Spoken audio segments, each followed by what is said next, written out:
So one of the best things about my job as a sales mentor and trainer is I get the chance to work with incredible people, and I run a series of different workshops that enable those that come on the workshop to get insights into how I get sales results for people that I work with.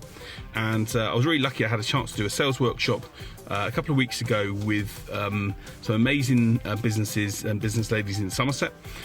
Talked to them around the whole concept of my sales model, around how you need to put the right structures in place, the right targets, the right plans, processes, and then using my 12-stage dating model.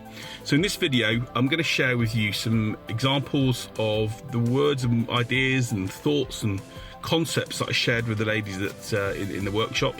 Talk about how some of those elements are really important if you want to get sales results.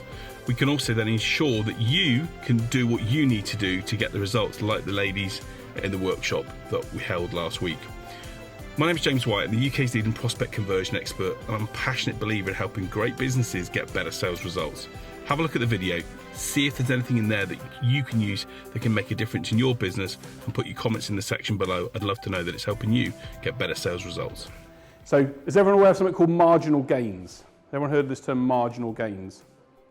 So marginal gain theory is a brilliant theory, and what it is, it was used by UK cycling to get, you know, whenever we won all the Olympics, the golds at the Olympics, and they all said, oh, we were cheating. It's nothing to do with cheating. What they worked out is that, and it's a theory that basically says, if I make a 0.1% increase in something, 10 of those gives me a 1% increase, and 10 of those gives me a 10% increase. Okay, so what he worked out was that 0.1 equaled the pillows that the cyclist slept on. Okay, so he changed the pillows because they worked out that in order to be at their best performance to cycle, they had to literally get a certain amount of sleep. They looked at their sleep patterns and they weren't getting it. They said, why is he not getting this amount of sleep? Oh, his pillows are different from what he has at home. So they brought the pillows in. So that was 1%, 0.1%. Then they identified that the duvet was different because it was a goose down duvet versus... So it's the small differences that then combined together make the big differences. It's called marginal gain theory. And it's an absolutely brilliant way for you to look at doing certain things to be able to make small differences that make a big difference. They always tell you, don't they? Don't try and look for the big things, go for the small things. You know, just try not to do that thing there, or try not, you know, one of my habits, I eat, when my wife's finished the dinner, I'll eat what's left on the plate. Stop doing that, that makes a difference. It's little things you can do that can make the bigger stuff happen at the end of it, yeah? But marginal gain theory is all about what small actions we can make in certain adjustments that we can then make a difference at the end of it. And the whole idea of this is that sales activities, if we start to measure what we're doing per day, so start to just literally measure how many sales conversations you have per day. Start to measure how many new leads you have per month. Who measures how many new leads you have per month here? Okay. Well, we kind of do, because we have meetings per month. Okay, so but record it in a spreadsheet. Yeah, record it. I mean, you were saying that you're the lady that worked, you know, has recorded all the history of. That's exactly it. Record the history of what. How many new people do you have that engage with you? Who uses here Google Analytics to be able to see how many people come to their website every month?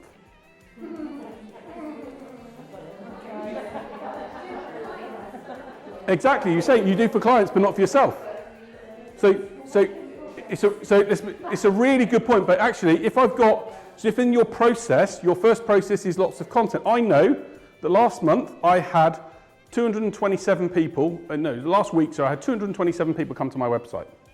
227. I actually, out of those people, I probably only converted 10 into knowing their names.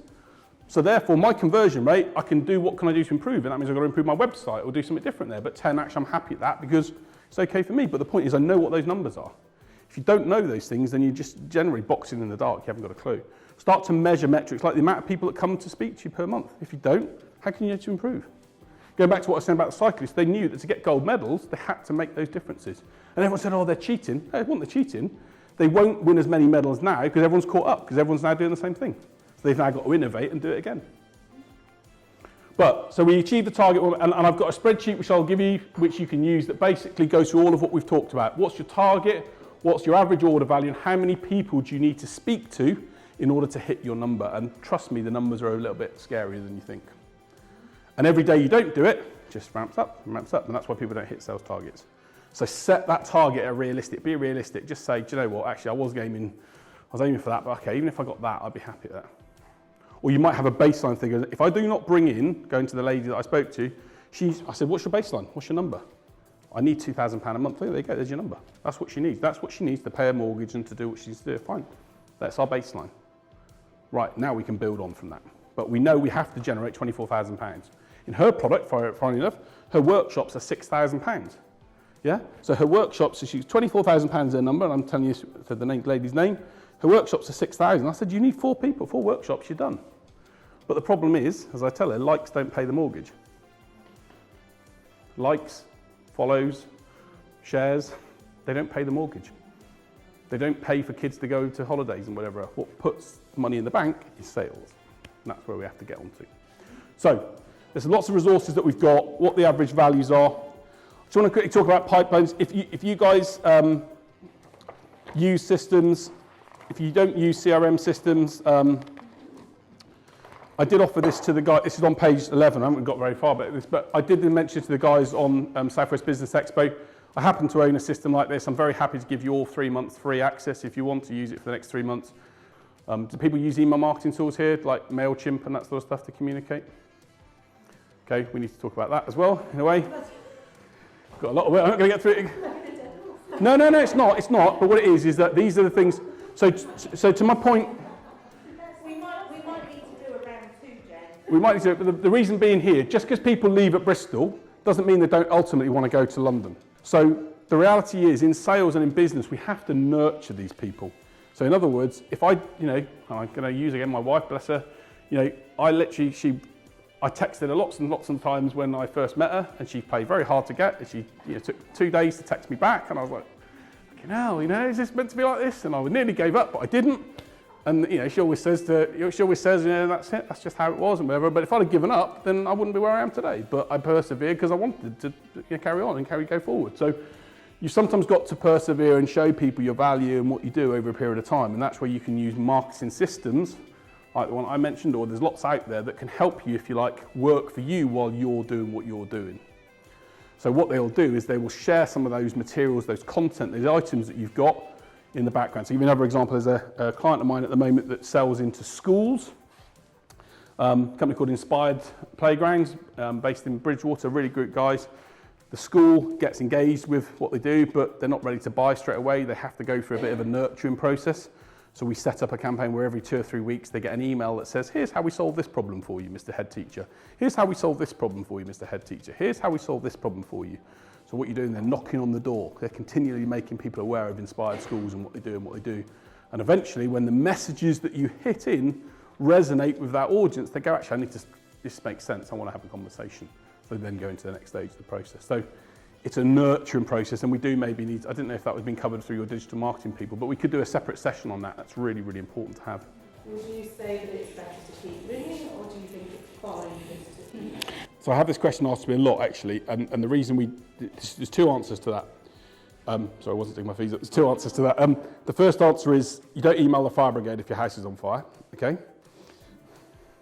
So you have to get on the phone, and the phone is the right way to do it, but people also make the mistake when they have an initial meeting with someone that they think that the person's interested when they're not, okay?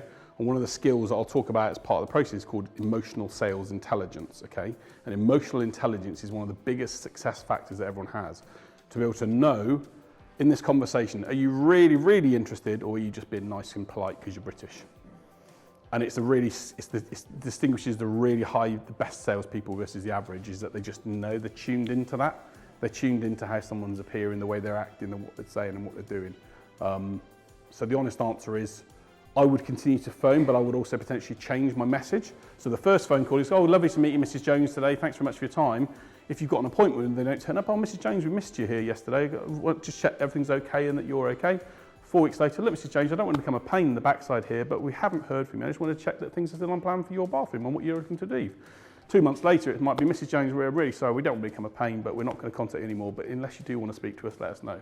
So there might be a different message at different stages that you could use that can get to that point. Hi, my name's Belinda. I'm a kitchen and bathroom designer at John Franklin Kitchens in Glastonbury. I've been in a sales business for many years, but I feel as though I needed a refresher, and I gained a lot of reminders today, as well as some new tips on how to approach my business and make more of my clients into customers. For Yes, definitely. I achieved the aims that I had for the afternoon training, and definitely taking some key points back to put into practice at work, and putting some procedures into place as well for us all to follow. Fantastic. Hope you found it useful, hope you found it interesting. Thanks for watching. And if you have found it useful, then if you'd love to come along to one of my other workshops, drop me an email through at hello@jameswhite.business, or reach out to Monya, MONYA, @jameswhite.business, and I'm going to send you some dates around 2 events that I'm running at the end of November and the early part of December, one in the southwest, one in London, where I'll be focusing on workshops again with different models that I've got and different ideas that can help you get the results that you want from a sales perspective. Thanks for watching the video, hope it's useful. Love you to subscribe to the channel or share it with other colleagues and friends if it's helped you get better results. I look forward to sharing another video with you really soon.